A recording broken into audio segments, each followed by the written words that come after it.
Hello and welcome. My name is Geraldine Samuel, Chair of the Dallas Child Abuse Prevention Coalition.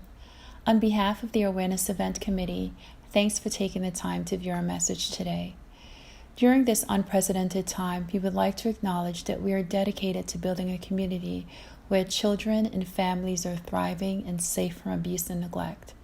Our work stands on collaborative partnerships and all our frontline workers who advocate and defend our children every day. Today, you will be hearing from some of our leaders about their organization's commitment to preventing child abuse and neglect. And now, our special guest, Ms. Hadijat Collins, Philanthropist, CEO, and founder of FCAA.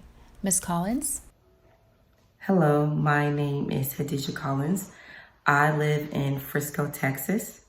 I am a wife, a mother of 4, wonderful kids, age 14, 11, 10, and 6, and I am the director of the Foster Care Assistance and Advocacy Foundation.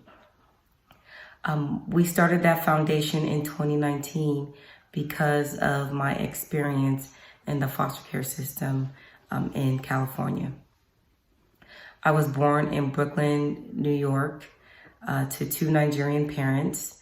At the age of 2, my mother sent my sister and I to live with my grandmother in Nigeria. After 4 years in Nigeria, we were sent back to live in California with my mother and her new husband.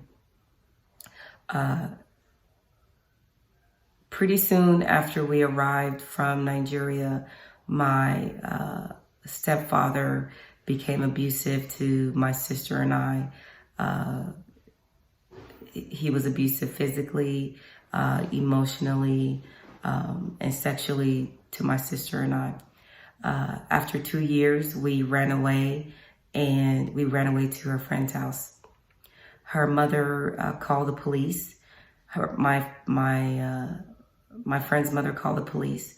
And when the police arrived and, after a few days after an investigation was done, the child welfare system decided that it was unsafe for us to return back to live with my mother because she was still living with my father and my stepfather and would not leave. After that, we became a ward of the court. We moved to several different foster homes. We were probably in about 6 foster homes. We were in different group homes, and we were in and out of the children's shelter. We were in the foster care system until we aged out at the age of 18. When I think about my time in the foster care system, there is so much sorrow and resentment from the child that I was. The foster care system was supposed to be a safer place, a more positive place. And however, without going into great detail, I also experienced and suffered some physical and emotional abuse from my foster care parents.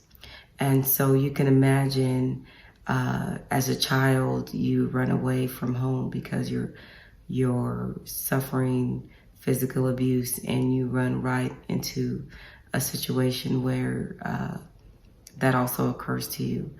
And, I just did not feel supported as a foster child, especially one who received good grades and was on a college trajectory. And there just wasn't the extra support that, most children need. Now, keep in mind, this was 25 years ago, so the programs that are current now were not around because the resources were not there, or there wasn't enough data to know what foster care children need. So, at the time being in foster care, it was just very heavy sadness all the time. I just felt unseen. I felt unheard. I felt unwanted. And I just felt I felt helpless. And I was just trying to survive and just go day to day, just making the best out of whatever foster home I was in at the time. And you may ask, with all the sadness that you had, and all the darkness that you felt that you were in, how are you here sitting with us today? And, and that is the real story that I want to share, the real story of, wonderful people that I have met along the way that have been the light in my life. For so long, I was so shaken by my experiences and the struggles of trying to be a youth who had aged out of foster care. I was a youth who was trying to complete a degree, and all the struggles that came with not having any parents to help them through. The struggles of where do I go during winter break? Where do I go through during summer break? I have to find myself an apartment outside of the dorms. And, when you're someone in foster care, when you're in foster care for a long period of time or have aged out, it is hard to see past your situation and see how others may have helped you through it, because you're just,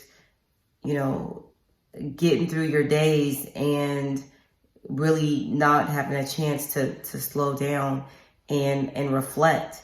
And of course, as a child, I didn't recognize it. But as an adult, I recognized the little glimmer of hope that was given to me by so many people and all the many blessings that I had along the way.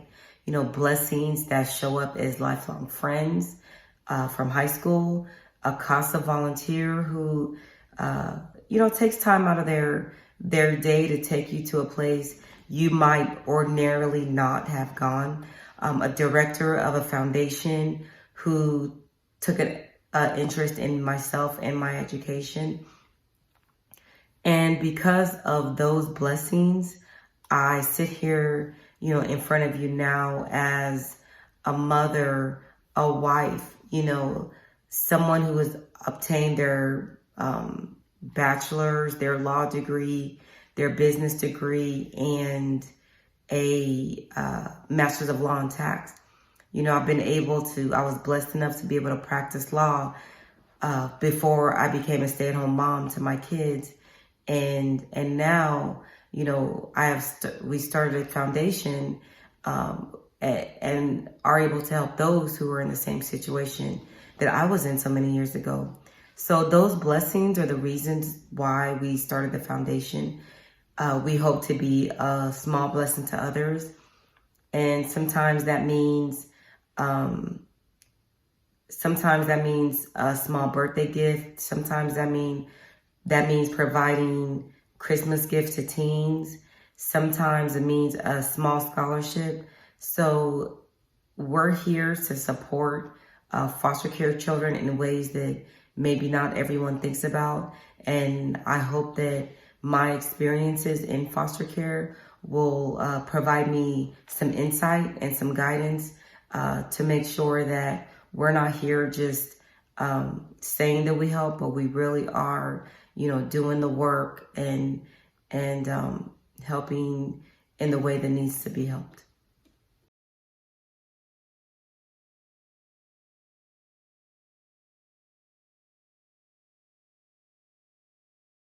Welcome, I'm Kathleen LaValle, CEO of Dallas CASA, Court-Appointed Special Advocates. I want to start with a thank you to investigators and other caseworkers who are on the front line protecting the safety of our children.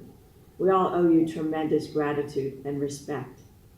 One of the reasons we look forward to this annual April event is that it provides an opportunity to recognize that we are better together and that it takes the efforts of many organizations to raise awareness of child abuse, to prevent child abuse, and to serve and support children who are in the child welfare system.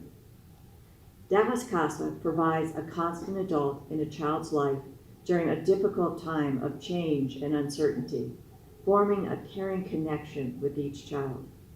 In a new study evaluating our region's readiness for community-based care, foster youth, foster parents, and relative placements all cited CASA as a critical source of support. That support also surrounds parents who are committed to being reunited with their children.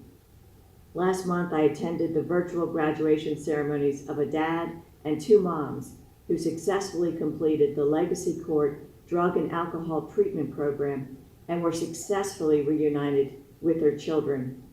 We celebrated the parents and also the Dallas CASA volunteers and staff who walked alongside the parents in their successful journey to clean and sober living. In addition to directly supporting children and families, Dallas CASA is court-appointed to be a gatherer of information. We frequently hear judges, mediators, and others say that our written court reports are relied upon to provide a comprehensive view of the circumstance of each individual child.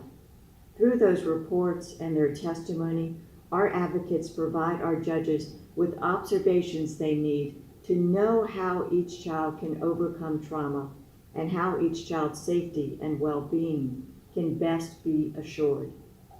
As an organization, we also are committed to learning about and being educators on systemic issues, ranging from recidivism and generational cycles of child abuse and neglect to the racial disproportionality that makes it far more likely that a Black child will be removed from home in Dallas County and elsewhere in our state and around our nation than a white child. At Dallas CASA, we believe collaborative efforts to improve our child welfare system and to strengthen families will lead to a better and more supportive community where children can thrive.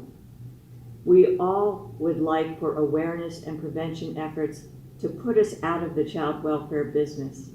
Unless and until that day arrives, Dallas CASA is proud to be able to serve every child in need, thanks to the more than 1,500 Dallas CASA volunteer advocates assigned last year to serve nearly 3,400 children who experienced abuse or neglect. You can help by sharing with others the opportunity to give a voice to a child victim.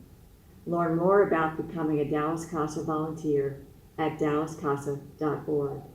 Thank you. Hello, I'm Irish Burch, the President and CEO of Dallas Children's Advocacy Center. In 1991, our agency was created to serve the most severely abused children in Dallas County. It is the responsibility of DCAC to coordinate the investigation, prosecution, and healing services on all child abuse cases that rise to the level of a criminal offense. We do this by taking a multidisciplinary team approach. We work with law enforcement, child protective services, pediatric medical providers, those responsible for prosecuting these cases, as well as other social service agencies to ensure a collaborative approach in how we investigate, prosecute, and provide services for our families. On last year, DCAC served over 8,000 children and protected caregivers. The children that came through our doors were victims of sexual abuse, severe physical abuse, victims of sex trafficking, or witnesses to violent crimes. In the process that a child makes allegations of severe child abuse, those cases are brought to DCAC. DCAC provides a safe environment for these children to come and tell their story.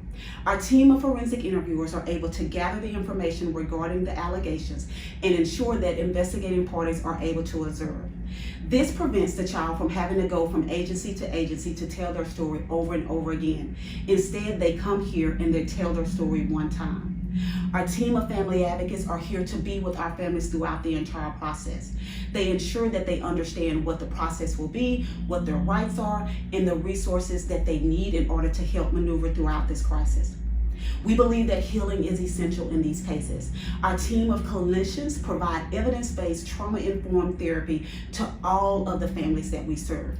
Every single thing we do here is at no cost to our families. In order to fight back against the people that want to hurt our children, education is essential. DCAC also educates over 100,000 mandated reporters every single year on how to report and recognize abuse. We also host the largest child abuse conference in the world to ensure other child abuse professionals know how to protect the children in their communities. DCAC exists to ensure that our children are safe. We cannot do this work alone. We invite you to get involved.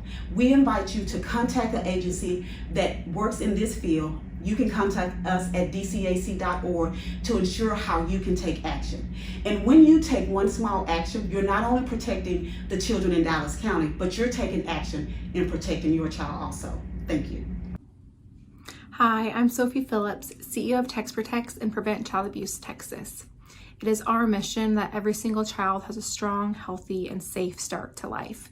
We are an organization that is laser focused on developing smart solutions that prevent child abuse and neglect, because we know when we do that and our children can thrive, so will Texas.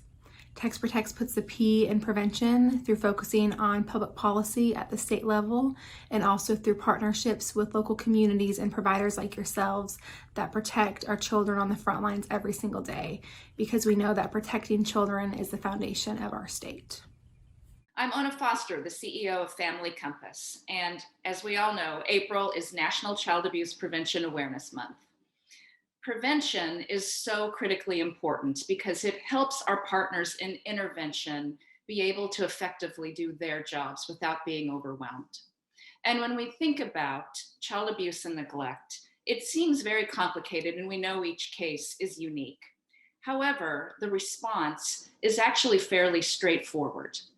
There are 3 factors that cause child abuse and neglect. And when we address the factors by decreasing stress in homes and helping parents with the tools and skills they need to be better parents, and improving their living conditions in their community and their homes, we absolutely know that this decreases child abuse and neglect. At Family Compass last year alone, we kept 568 children safe, out of the system, and on a different path. And that was just in our evidence-based programming. According to the CDC, at $831,000 per case to address, that means that we saved our community $472 million. And as I stand here today, next to our partners in prevention, I thank all of you who are here and watching and showing up to prevent child abuse and neglect. The frontline workers who do this work every day, all the way up to our partners. Thank you for supporting children and defending childhood.